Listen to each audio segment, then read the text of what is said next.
22h58, le 11 juin 1962.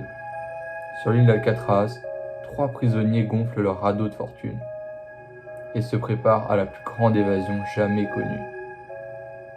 Il est 23h et c'est l'heure pour eux d'écrire une légende. Hey, salut toi! Aujourd'hui, on va faire quoi? Aujourd'hui, petite histoire. Histoire sur quoi? Sur l'évasion d'Alcatraz. Très connu, très connu. Donc déjà, l'histoire, elle se déroule en 1962. La prison d'Alcatraz, à cette époque-là, elle commence un peu à, tu vois, à être moins bien. Les subventions de l'État, c'est pas ouf, tu vois. Les prisonniers commencent un peu à se la jouer coolos, tu vois. Ils ont le droit de la musique, ils ont le droit de taffer et tout, de parler un petit peu entre eux. Mais ça reste quand même Alcatraz, tu vois. Alcatraz, à l'époque, c'est la prison aux États-Unis, reconnue dans le monde entier. Il y a eu plein de grands criminels qui ont été incarcérés là-bas, comme Al Capone, tu vois. Ça rigole pas. Il y a 4 personnes, il y a 4 prisonniers là-bas qui vont décider de s'échapper. Alors déjà, il y a 2 frères, John et Clarence Anglin. Et leur pote, Frank Morris. Et il y a Allen West, comme 4e larron. Sauf que lui, il va pas réussir à s'échapper.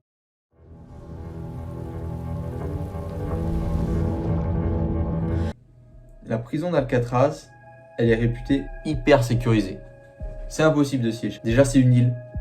Bon, déjà, je vous dis, elle est située là, par là, au large de San Francisco, à 2 km de la côte. Les courants marins sont hyper puissants et l'eau, elle est hyper froide, vers 10 degrés. Et petit fun fact, à la prison, ils faisaient prendre des douches chaudes aux prisonniers pour éviter qu'ils s'accoutument au froid. Donc les quatre protagonistes, ils s'étaient déjà rencontrés avant. Ils s'étaient rencontrés à la prison d'Atlanta, où certains d'entre eux s'étaient déjà évadés. C'est pour ça qu'ils ont été envoyés à Alcatraz, où tous les détenus les plus violents, ou ceux qui étaient le plus susceptibles de s'échapper, étaient envoyés. Ils vont tomber dans le même bâtiment, le bâtiment B, et leurs cellules ne seront pas très éloignées. Et ils vont prévoir de s'évader. À partir de décembre 1961, ils commencent les préparations de l'évasion. Donc pendant 6 mois, ils vont creuser autour de la petite ventilation de leurs cellules pour pouvoir passer et accéder derrière le mur. Derrière le mur, qu'est-ce qu'il y a? Il y a un couloir non gardé pour l'entretien, mais personne n'y passe, il n'y a personne. Et ce couloir, il mène au toit. Si on enlève un ventilateur, hop là, on a accès au toit. Ils vont construire un radeau avec des imperméables et ils vont fabriquer des têtes en papier mâché avec du papier toilette, de la colle et des cheveux pour tromper les gardiens, les mettre dans le lit à leur place quand ils vont s'échapper pour pouvoir partir et que l'alarme ne soit pas déclenchée trop tôt. Donc ils vont préparer leur évasion pendant des mois. Dès qu'ils ont vu qu'ils pouvaient avoir accès au toit, ils ont prévu la date de l'évasion, 11 juin 1962, dans la nuit. Donc le 11 juin 1962, à 21h30, après l'extinction des lumières, les 4 prisonniers vont cacher les têtes, enfin vont pas cacher, mais vont placer les têtes dans le lit à leur place et vont s'échapper. Ils vont passer par le trou, dans le couloir, et ils vont monter, ils vont enlever le ventilateur et monter sur le toit. Sauf que Allen West, lui, il n'avait pas assez creusé sa ventilation et ne va pas pouvoir passer. Ses coéquipiers vont le laisser derrière eux. Il va sortir qu'à 2h du matin, mais plus personne ne l'attendra.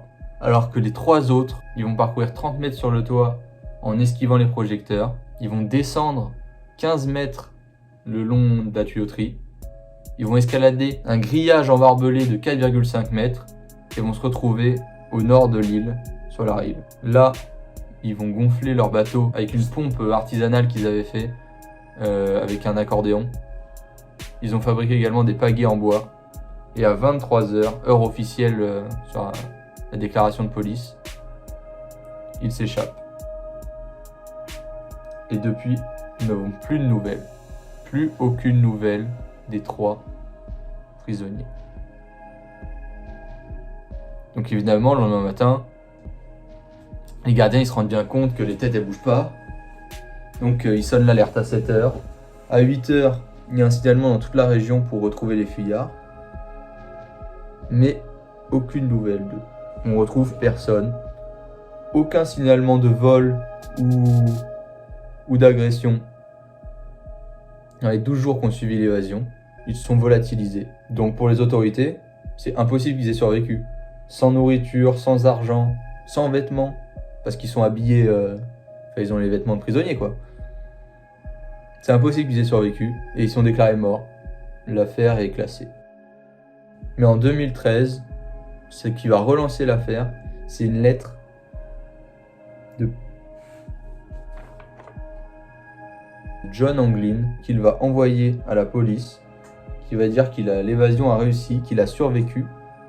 Il a 83 ans, il est très malade et il échange sa localisation contre 1 an de prison pour toutes ses fautes. Malheureusement, l'ADN sur la lettre a été analysé et il était impossible de faire le lien entre lui et entre l'auteur de la lettre et John Anglin. On ne sait toujours pas si cette évasion a réussi ou pas.